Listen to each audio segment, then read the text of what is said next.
Today marks 10 weeks since the tornado that rocked Railroad Square Art District, and things are looking up for several businesses while others are still in limbo.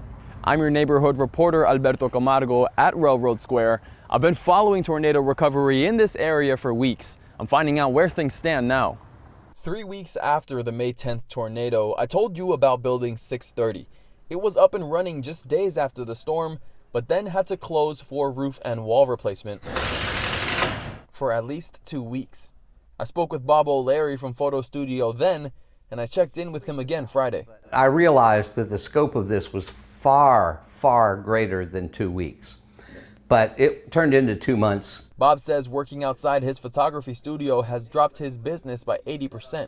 I reached out to Railroad Square management to find out where things stand with construction. They say the roof work is done. Drywall work is ongoing. Bob says he has seen the new roof in action already.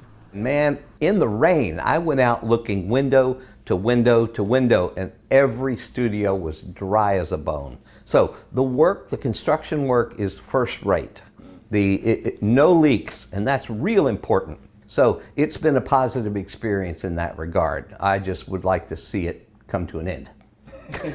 Management says Building 630 and 7 other buildings under construction have not been charged any rent since the tornado.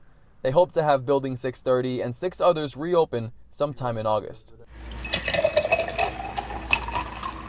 For other businesses, you could say the glass is half full. Just across the street from Photo Studio is the newest tenant at Railroad Square. So this is chill roadside bar and stuff. We have got beer, wine, CBD cocktails, and then we've got our vintage goods, some vintage home decor, and then clothing as well. Anthony Pagentini says he and his fiancée signed their lease a week before the tornado hit. It took until Wednesday to open their doors. It was a big hiccup, honestly, getting to this point, but we're really thankful to be here and just finally be able to open our doors now after like 2 months of renovations. Other movement that I've noticed, Talquin Trading Company moving from its heavily damaged former building to the spot where Curio used to be. I've previously told you that Cali Flow Yoga Collective is now next door to Crystal Portal. As a reminder, if you also had to deal with storm damage, you have less than 1 month left to apply for FEMA assistance. The deadline is August 19th. At Railroad Square, Alberto Camargo, ABC 27.